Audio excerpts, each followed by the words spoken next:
Clarita here, and I've got a new sponsor, DistroKid.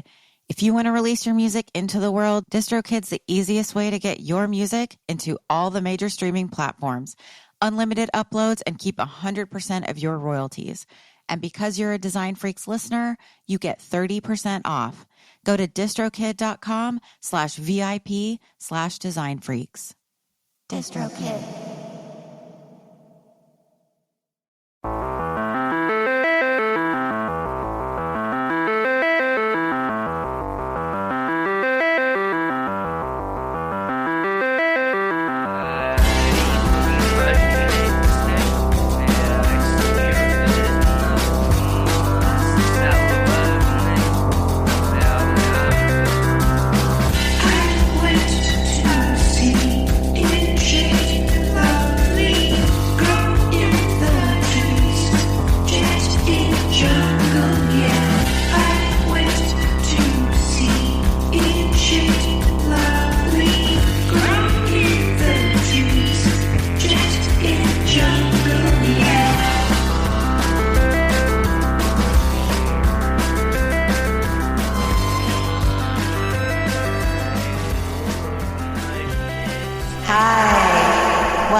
Podcast. Spirituality. Hi, welcome to Design Freaks Podcast. My name is Clarita, and I am going to bring you some stories and some fun facts. And this is episode 1, everybody. Basically, so we're a show about graphic arts and music. We're dedicated to the cool side, the weird side, the fun side, the punk side, the dark side of design history and current events. And also because nobody wants to listen to a design podcast while they design. So this isn't homework. These are cool stories you're going to love. I wrote that ahead of time so I wouldn't forget. We're at Design Freaks Podcast on Instagram and Twitter. And any questions or suggestions, email a funny or outrageous story about work, and I'll read it. designfreakspodcast@gmail.com. So I'm Clarita. I'm a graphic designer. I'm a freak.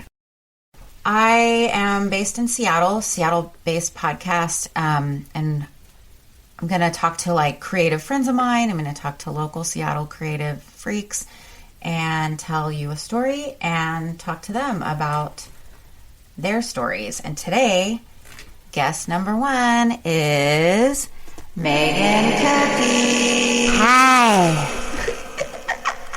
Hi, Clarita. Hi, Thank you. welcome. Thank you. Thanks for having me on your podcast. Thanks for being guest number 1. I am honored. I honestly, Woo! I can't believe it. Well, believe it. I love it. I love that I'm the first person. Megan is. I'll always be the first. I'll always be the firstborn, too, in my family. Oh, yes. The cycle continues. Love your firstborn. Yep. You're the best. You're number 1. Hear that, Travis? That's right. Brothers. So, Megan is a graphic designer, an artist. Thank you. An artiste. I'm a designer. I'm an artist. Milan, Tokyo, London. Milan, Tokyo, London, New York City. She's been to all those places. I have, of course. A real estate agent and not kidding, and a trivia host here. Talk about that. Well, I do wear a lot of hats in my profession. Just everything has been, and I'm also a photographer. That's right. That's right. And a home stager. But I guess it just comes with the territory. I started, with art, so everything I think stems from, my love for art too. Mm-hmm. So my involvement in real estate has to do with, starting to design for real estate builders and that kind of stuff. And cool architecture. Yeah, and taking photos. And then, everything, you go and you just kind of explore every avenue of, explore. You explore. You explore. You open it up. You open it wide open. Crack it open. Crack it open. with both of your hands. Like a big watermelon, like Gallagher. Yes. Yeah. Finally. You smash. Or not like Gallagher. No, like, yeah. Like, not like Gallagher. You really remind me of Gallagher, Megan. Aww. Picture Gallagher's head is a melon. What? And then smash it. With just a little bit of some hair glued on the sides. Ooh, how cute. Oh, that's my Halloween costume. There you go. Thank you. You could be the headless Gallagher. And carry your watermelon head. Ooh, I need a big talking head suit. Just ideas. Making ideas. Spitballing, blue sky. Creative ideas from designers. What are your favorite designers? Like, is there one badass designer that does all the best album covers? I pay attention to that a lot. Mm-hmm. When I go record store shopping, and getting records, which is also something I love to do. I definitely, if I haven't heard of a band and they have a cool, design or cover, I've always been attracted to that.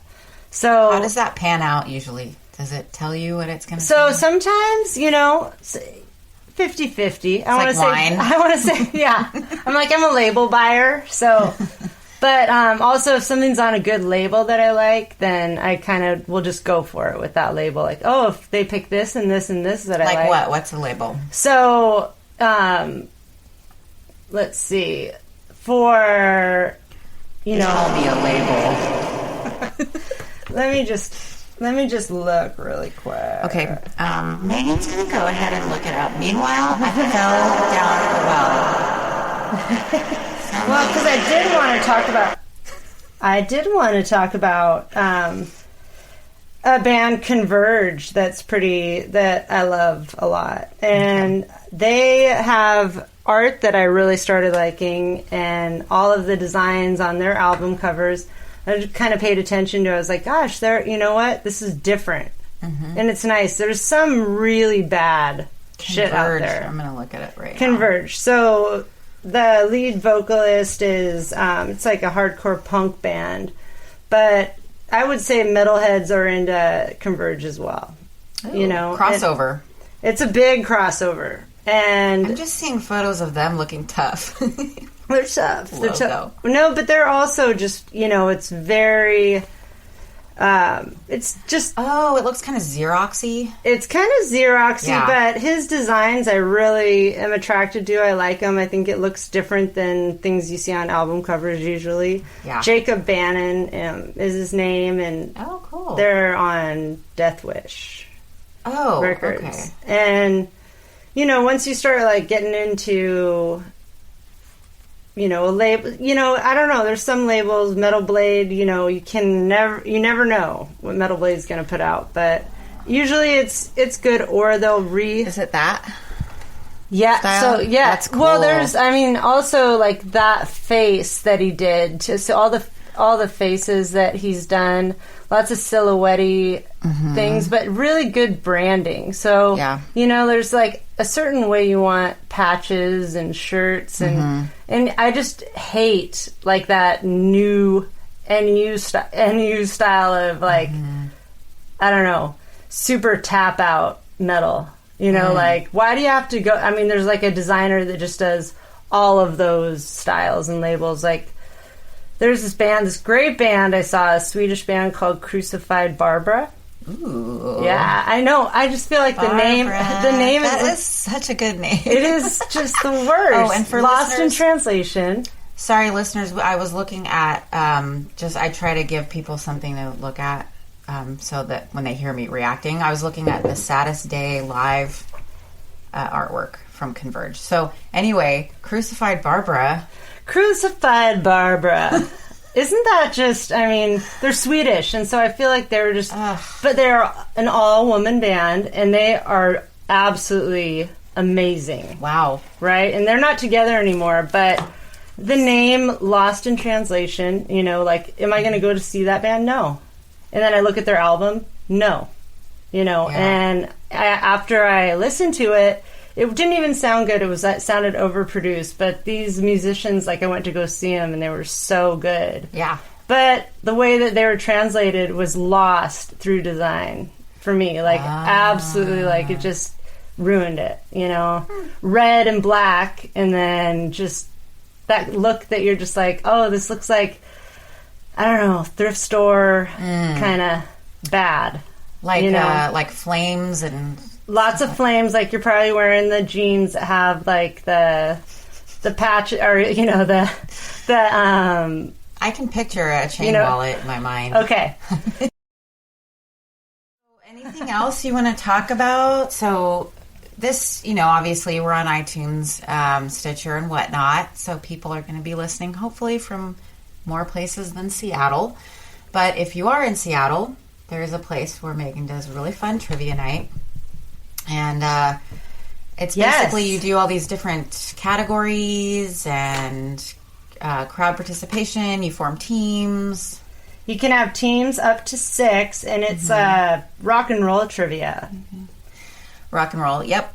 So speaking of rock and roll, which I love. Well, let me also mention that we're having a Headbangers Ball. When? For Halloween. Hopefully this will be up. And this is going to be Tuesday, October 30th. Okay. And it's from 8 o'clock to 10 o'clock at the Clockout Lounge on Beacon Hill. Okay. And if you dress up like a band, so you can have a team up to 6 people, these are all ripping metal questions. And we have a live guitarist. Wait, for what? Fred Speakman. Do you know who he is? No. Genius. Okay. Yeah. But what is he doing? He's doing live Name That Tune. Oh, so he knows it's been all the done. songs. We've done it. Okay. I don't want to say it's never been done because we've done it. That's a good idea. But it's really fun and it's really cool. And so, but it's just the guitar part of the song, so you have to know the guitar part. Well, it's the tune of the chorus. Main melody. Yeah, okay. yeah. Okay. You know, so that sounds so fun. So if you're in Seattle, or if you know, $2 a person. If I can't get this up till after Halloween, then at least now you know about trivia's every Tuesday. We're going to be doing once a month. Once a month at the Clockout Lounge, and it's going to be on the 4th Tuesday. 4th Tuesdays. All right, folks. I tried. So for the first deep dive into the unsung hero graphic designer, and insert music here.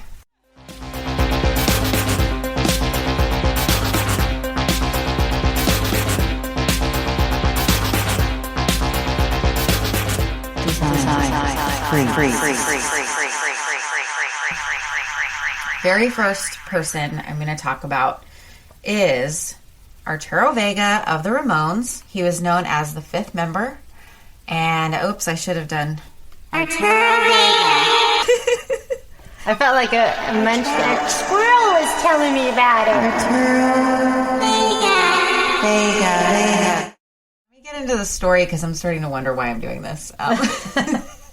Well, we can start rolling on a tangent, and it just kind of goes. Know. We go.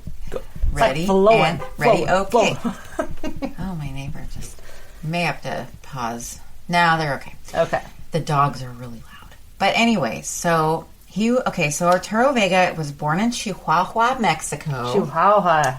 Best name ever. I am a Latinx person, so I will be pronouncing things obnoxiously correct. We say barrito. Yep.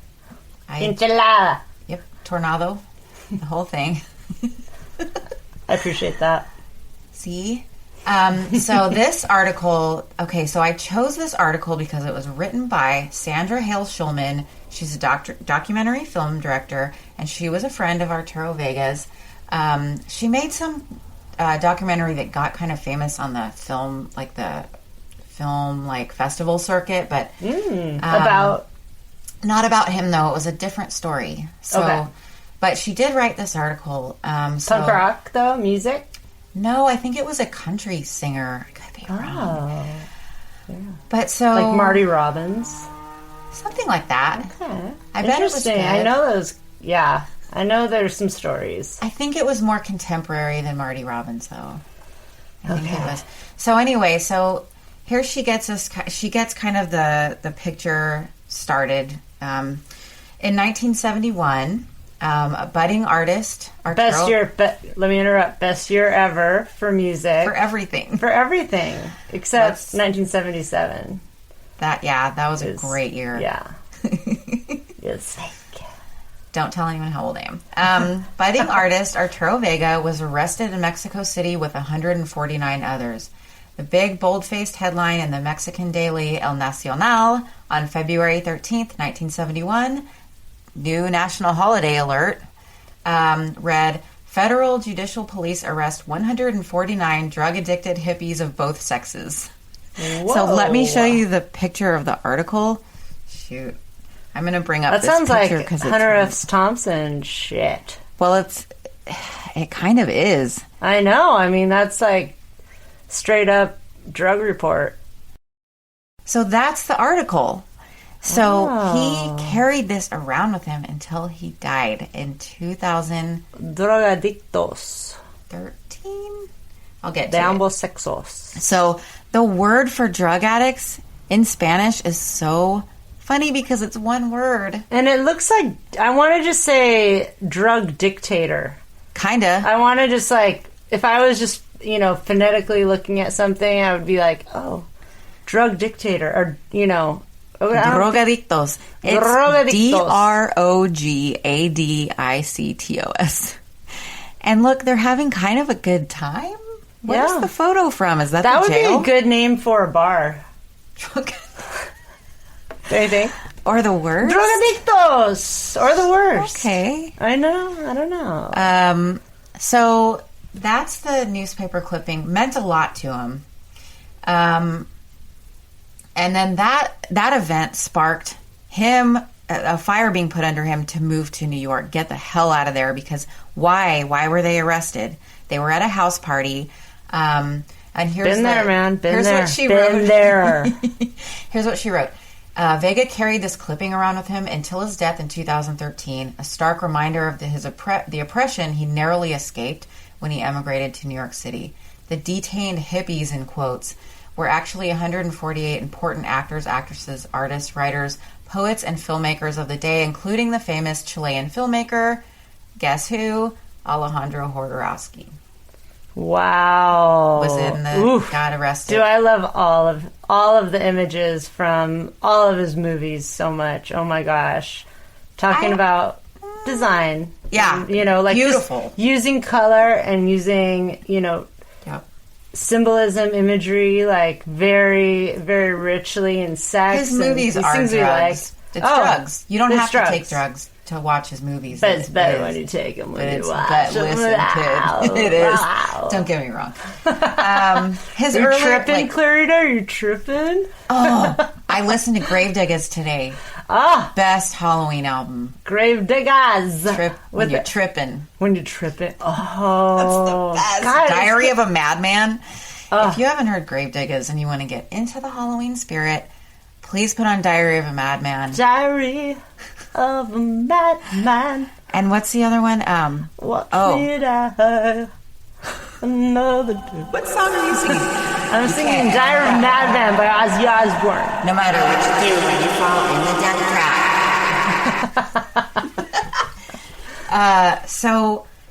And one thing I was going to say about Jodorowsky, just to put it out there, his first film, some of the films a little misogynist. Like the first one where a man is pushing a woman around in a wheelbarrow. What do you mean? That doesn't sound... I don't know what you mean. I think that sounds empowering. It's very... Fondo Iglesias. It's okay. Maybe he's taking her down the falls. Down Niagara Falls. Women, we just get a man to push you. That's In a wheelbarrow? yeah. Oh. Through the desert. So then she writes, the clipping would become more of a reminder of his hippie, in quotes, past, while he initially moved to New York not long after the arrest to pursue a career in the performing arts. Interesting. Auditioning for the touring version But he was of in a theater. the Broadway musical Hair.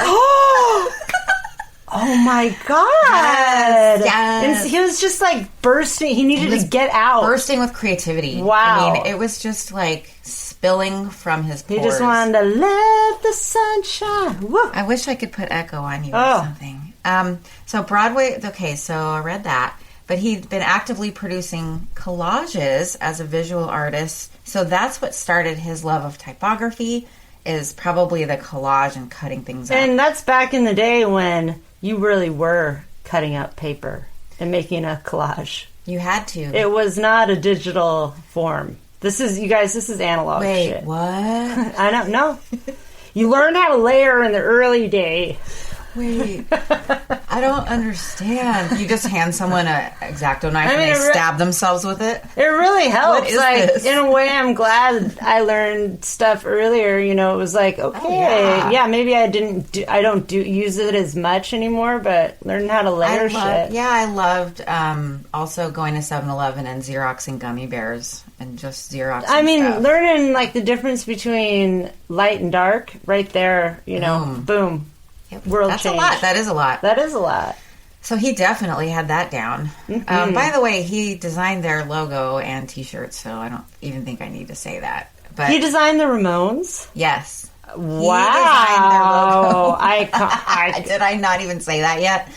Yeah, so he's the person who designed... like, Ramones logo. Yes. Okay. So I'm imagining right now, big black. Yep. Like... Big white letters on black. Usually. Oh, yeah, big white. Or the other. Okay. But, I'm thinking about the one when they're in jeans on the front and, you know, standing all together.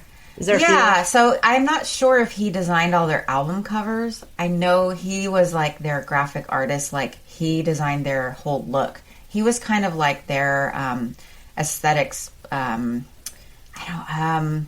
he just kind of put... He was like, you wear a black leather jacket. Yeah, he did. He was like their stylist. Oh, no, he's like, you wear a black leather jacket. He painted their backdrops. He came up with all their designs. So I'm not sure about the album covers. I can't say for sure. I think it's actually really powerful when a band has a style that works together as well. I know that sounds really nerdy. Like, I can't imagine guys getting together and being like, okay, do you want to wear a black leather jacket and a white t-shirt? Because, like, I'm going to wear that too.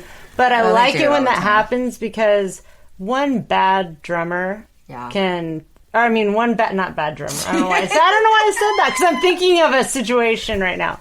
But one bad, like, you know, outfit throws you off a little bit. Like, just with, you know, like, if a guy was wearing just, you know... Cargo shorts and maybe, you know, like, actual gym shoes. Oh, like cross trainers on stage? Cross trainers. I know. Nah. Or those, you know, like, a band I really like a lot, Cynic. Okay, so Paul Masvidal is like the brainchild behind Cynic. And also check out Cynic's artwork.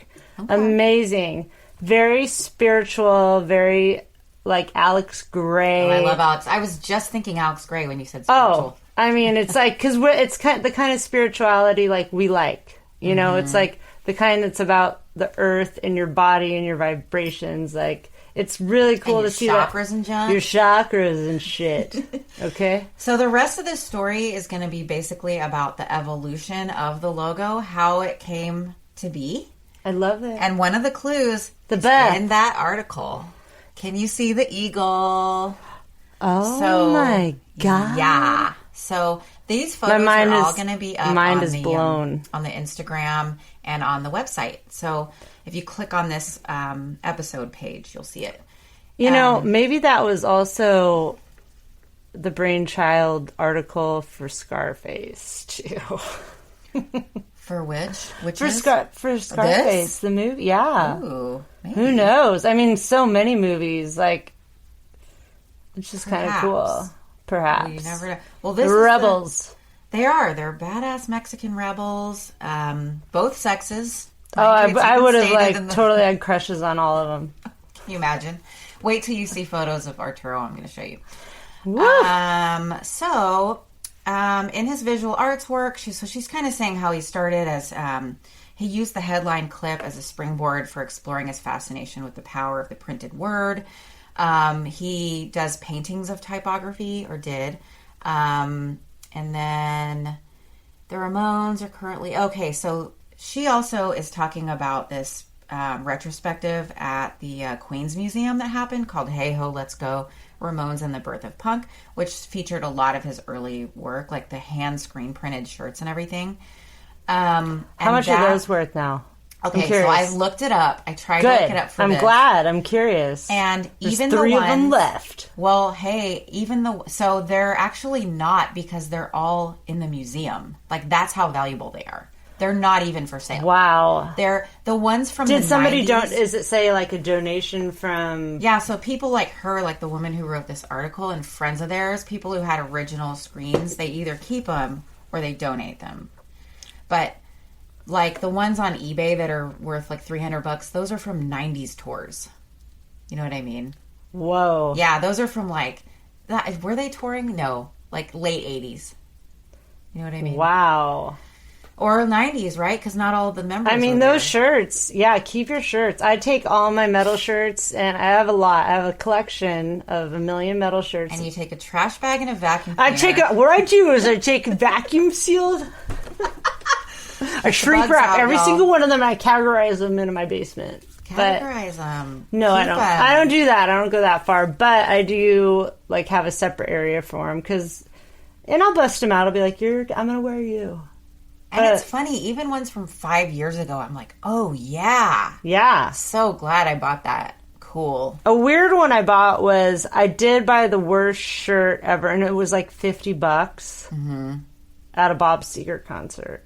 $50. And I don't know if I had too many beers. I was like, what the fuck did I saw this maroon shirt downstairs, and I was like, the fuck is that? You had too many silver Maroon. bullets. Oh, it was just straight up. It was straight up like, the worst, generic design you've ever seen. I had it. I bought that. Well, I don't know what I was. Sometimes you're just feeling it. Sometimes you're feeling it. Sometimes you're making night moves. That's right. Damn right. So, okay. So, to get back to... Play some night moves. Okay, so the woman writing the article, what was her name again? It was Sandra. So Sandra says that, okay, so she's talking about when she met him soon after arriving in New York City in 73. So he stayed in Mexico a little bit after the arrest. But he was probably just like saving his pesos, couldn't wait to get the hell out of there. I can see him pacing. He's pacing everywhere. Pissed. Vega took a large loft space on 6 East 2nd Street to live and use as a studio. Can you imagine how much money that costs now? He started painting works based on grocery store signs, but changed direction after meeting musician Jeffrey Ross Hyman, Joey Ramone. Oh, Jeffrey Ross Hyman.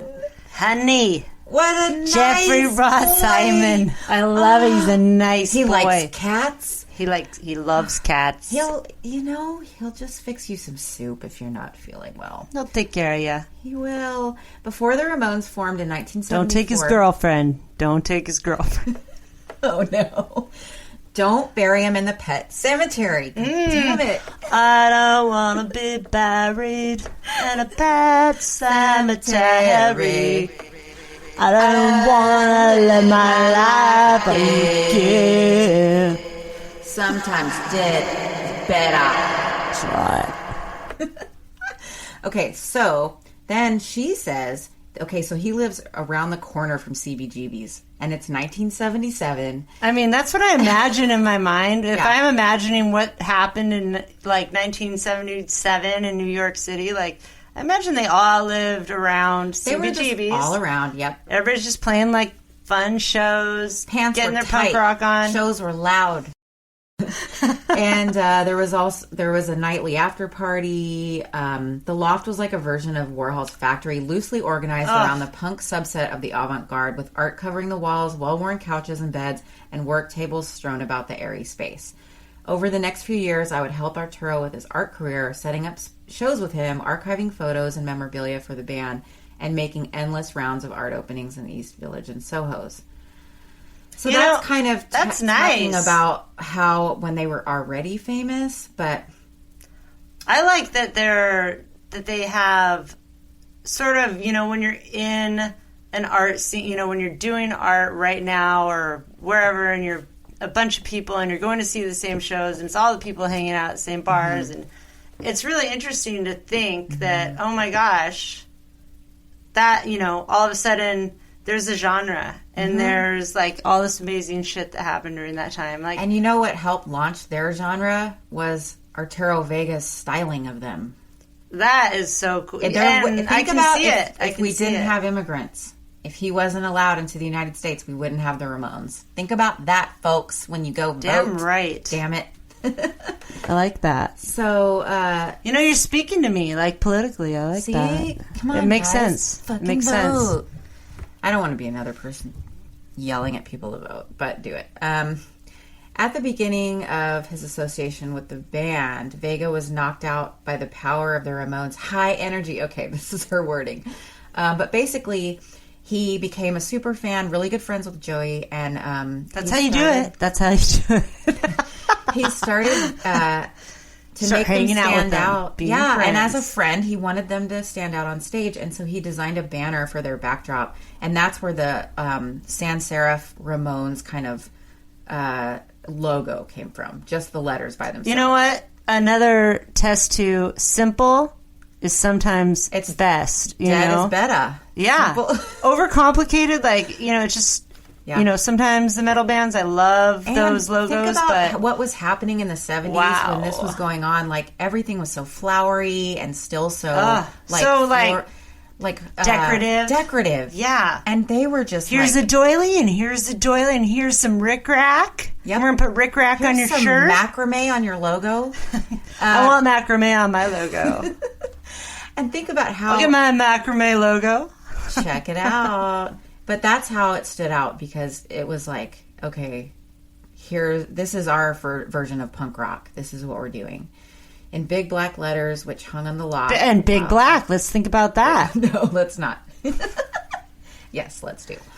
The font and typography were lifted directly from the headline of El Nacional, the newspaper clipping. So Wow. So now I we're love gonna- how you went full circle with that. full circle, but now we're going to get back to the eagle too, because the Eagles? eagle is very important. Take it to the limit, just one more time, but no more times than that. So my Can't have those lion eyes. lion eyes. Lion Ooh, eyes. Lions have beautiful Just like eyes. lion. Lion. So from there, Vega printed this simple new one-word logo on T-shirts to sell on the road. And should I play a clip of audio of him talking about? It's the cutest YouTube interview with him where he's talking about. Maybe I'll insert. Oh yeah, totally. Play Because that. maybe I'll insert it here because I love. Insert it here. Should I just play it? Sure. Because I love hearing him tell the story. Play it. How What did kind the of react? Ramones teas begin their life? By 1976, we are ready to go to California for the first time. That might be a little loud. Let's see. Yeah, there we go. We had already do some local shows, local traveling, nothing. So is this very Arturo far. speaking? But the record Oh. company didn't Yes. want to pay for my expenses. And It looks like Robbie by then I Halford. was already doing the lights, for the show. And so I said, well, I know how to silk screen print because I had already done some of that. I said, why don't we make some t-shirts Fuck yeah, to man. sell? Listen to this is such a I good part. remember Johnny said, t-shirts, what kind of a shirt? What do you mean t-shirts? I said, Ramones t-shirts. Was there no merch at that point? I said, what are we going to put in it? We What? already had the first album, with the first eagle. And I said, we can put the eagle. And Johnny just looked at me and said, nobody's going to buy that. Nobody's going to buy a Ramones t-shirt. But I did. I did print some t-shirts. I took a bus You're to hired. California. I A love hippie this. bus. hippie This is bus. 1976. And there were still hippie buses. Oh. That would hippie take you punk from New rocker. York to Folks, you heard it California here. for $36. Of course, it went San Francisco first. It only had mattresses on the floor. And everybody had a musical instrument. Everybody was playing something. It was pretty cool. God. It was very trippy, of course. Very trippy. And, but Hippie I word. think I printed 3,000 shirts.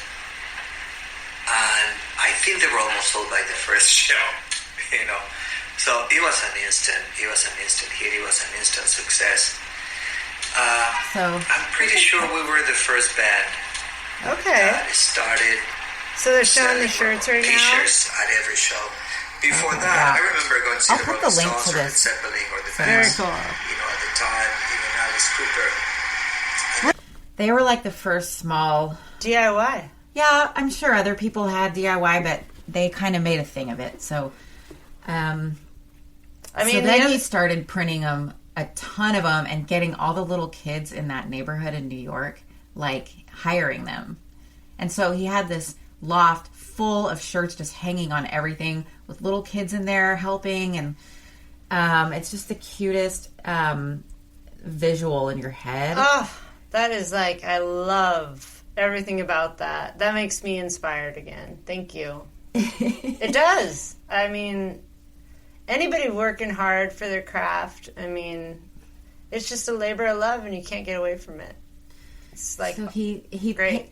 He painted the one, it says printed, the one-word logo on T-shirts to sell on the road.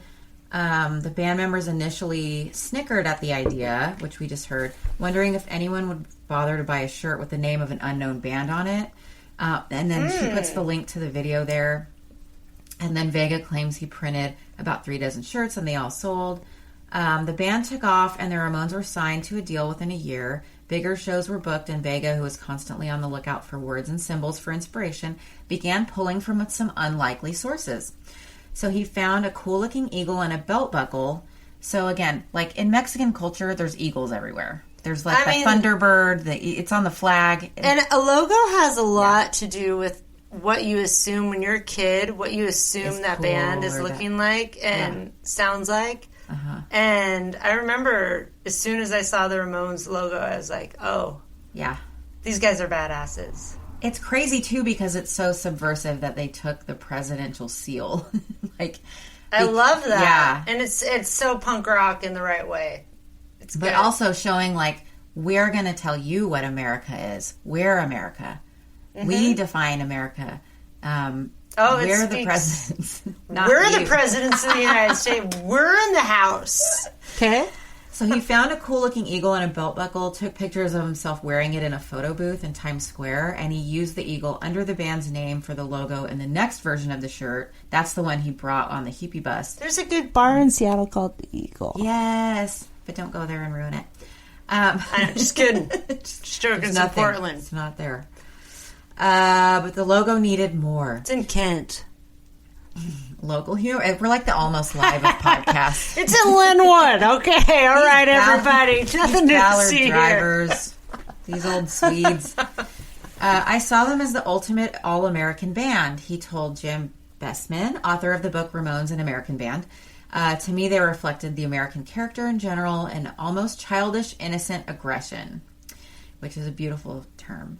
I thought the great seal of the President of the United States would be perfect for the Ramones, with the eagle holding arrows to symbolize strength and the aggression that would be used against whoever dares to attack us. And an olive branch. Solidarity! Solidaridad. Solidaridad. And an olive branch offered to those who want to be friendly, but we decided to change it. Instead of an olive branch, we had an apple tree branch. Ugh. And since the Ramones were American... I like that. So actually, we can use that. We can use that. A lot of meanings. Apple tree. Apple. Since Johnny was such a baseball fanatic, we had Johnny the eagle. Appleseed. Are you talking about Johnny Appleseed? Appleseed Ramone. I think Johnny Appleseed Ramone before. So they put a baseball bat in his claws. Puddles is meowing. Oh no, what am I going to do? Going back to the newspaper clip, the development of the Ramones logo reflects a direct connection to the eagle in the circle of the letter O that was used at one time for the El Nacional front page logo. I have to put Puddle. That's deep. Hold on 1 second. I have to put her upstairs. I'm sorry. Okay. Oh, now I'm out of breath. Ooh, I love this show. Thank you. I mean, it makes me so excited. It's things I like to talk about. And it just gets me started. You know, I think it's what most designers think about the most, but we don't. It's really, refresh. It's not what we do for work, really. Well, but we do it every day. We love with it every everything. day with our eyeballs, but we don't talk about it as much as we should. I mean, when people change their logos in the bad way, that's when it really, The yeah. 90s ruined a lot of design. Wow. Yeah. It really did. So developing the Ramones logo further, a pattern of red arrows was added to the body of the eagle, and then taken. So that was taken from a Polish-made nylon shirt that Arturo Vega had bought in a store on 14th Street called Robin's. The shirt was made in a few different patterns, and Vega bought all of them. He wore some, taking pictures of himself wearing them with an eagle belt buckle, and kept others in original packaging. So there's a permanent Ramones museum in Berlin. Are you serious? Have you not been there? You've been twice, haven't you? I've been 3 times. 3 times or 4 times. 4 times. Well, I want to show you the picture of him in the arrow shirt. I am imagining the sexiest a white nylon shirt that's kind of see-through on like a sexy body with the eagle on the shirt. Well, I mean, like, he had the eagle on his belt. But look how cute. Oh my god. It's so German. Oh my god. So that was the shirt that inspired the Ramones logo that had the eagle. So there's a logo that shows... oh my god, I want that shirt. I love that design pattern on that shirt. So here's see in the middle how the eagle is holding... See how those arrows are there? Yes. In that square in the middle of the eagle's body, that's from the shirt. Megan, you're going to freak out at the end of the story. I'm freaking out right now. There's like a cosmic coincidence that happens that you're going to lose your mind. So... Give it. Okay, we'll get there. We're almost there. Give it to me, baby. Patience. So he put together the presidential seal as their logo, put their names there. Obviously, everybody knows what that looks like. It's on like baby onesies now. And the Cool Dads vibe. It's the Cool Dads. So the only just real precedent, cool people. The only real precedent was the only thing as like associated with a band. The only visual was the tongue and lips logo that John Pash created for the Rolling Stones in 1971. Oh fuck! Which it wasn't even them. Like did they even know him? He was maybe he did, but I just feel like he was just some other designer. Or that's after they became famous. He was with the Ramones. Arturo was from the ground up. You know, he was always there. I love that. So Arturo's challenge was different since he was working with an unknown group. Eventually, the demand was so great. So they talk about how he was still trying to keep up with demand in his loft. Screen printing these shirts like day and night. I know what he feels. Yes, I know. I flip art burgers also. Okay. Yep. I flip a lot of art burgers. Art resin all night. Oh my god. Yeah, it's hard work, but eventually it was like labor of love. The demand was so great though that he began licensing the production of the shirts to other companies, so he had to let go of his baby, but that means that those original Good for him. Yeah. You know what? Being a good business person is about delegating too, knowing how to do it. And think about where he came from. Like maybe he was rich back home, but maybe he wasn't. I mean, maybe he wasn't because guess what? I think it took him a couple years to get to New York. Yeah. From the time he got arrested.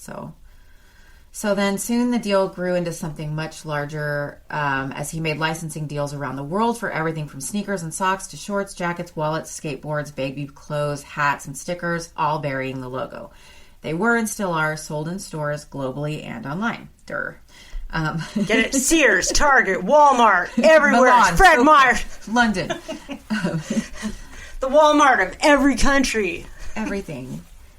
The exhibition at the Queen's Museum, Hey Ho Let's Go, The Ramones' Birth of Punk, has many variations of the shirt as designed by Vega, including 3 examples on loan from my collection. This is Sandra talking, his friend, of about 50. So he would just hand her shirts. My collection of 50. So yeah, but apparently they would collaborate on stuff. They were buddies, and he would just give her shirts that he made. I mean, I love that DIY stuff is sought after like that, and it's like the beginning. You know, you don't know the beginning. Yeah. You never what know. you're doing. You're just like, oh yeah, whatever. This is Hoard a show everything. shirt. It might have even been a bummer for him that his biggest success was with merchandise instead of his art. You know what I mean? Maybe deep down. Hey, guess what? That translates. It does. Guess I what? mean, but it sucks when you get known for something. I can see that. When you get known for something that you're like, but have you seen what I do when I do this? Right, exactly. You know, it's... But nobody would have gone or he wouldn't have had as much exposure for his actual art shows if it wasn't for the Ramones too. So it was kind of like a symbiotic thing. So like getting known, I mean, good example, getting known for a stupid song you write. Oh, like if you were, you know, just the worst song ever, but you know, everybody kind of makes fun of it. You have no other hits, but every other song that you've written it's the successful is brilliant. But that's the one that made it. It's like never show your client a design that you don't really like. If it's just like, I'll just throw this wacky one in. That's the one they're going to like. Always. Every time. Every time. Listen up. So anyway, so then, okay, so this is the bizarre coincidence that happened. And when I read this, and this is why I used her article. Please. Drum roll. In a bizarre coincidence, at the opening of the Queen's exhibit attended by thousands on April 10th, 2016, this was the big Ramones exhibit. April 10th, 2016. Folks. A fan named Christina Gamora, what's up girl, wore the Arrow shirt. Hey. She did not know anything about the Holy Arrow shit! shirt. She did not know. Oh my. She had Where'd she get it? Did she get it at Valley Village? At a thrift store. She got it. She found it at a thrift store. I love that story. And wore it. That's what I live to for. The Ramones exhibit. Okay, I got goosebumps. Look at this. Look at this. I had a boner Look at and that. goosebumps. Oh. She had no idea. She had no idea. Whoops, what happened? You have a phone call coming in. So anyway, that is amazing. So Sandra says, in a bizarre coincidence, Christina Gamora wore the Arrow shirt. This thrift shop find was the same shirt that inspired elements of the logo 40 years ago. She had no clue about its importance. How is that possible? And also, it's so cute that Sandra was there and recognized it and made the connection and took a photo. And her last name is Gamora. Uh-huh. Where's she? Is she also? She seems... Gamora. I'm not sure. It doesn't say. That. Very cool. And I'm going to have all these photos up at... What is our thing? At Design Freaks Podcast on Instagram and Twitter. I'm going to have photos up on the web page under the episode. You can see a gallery there. I want that. I want to recreate that shirt. That shirt is so nylon. Cool. I mean, whew. Have you ever? I mean, like, just think about a white nylon shirt.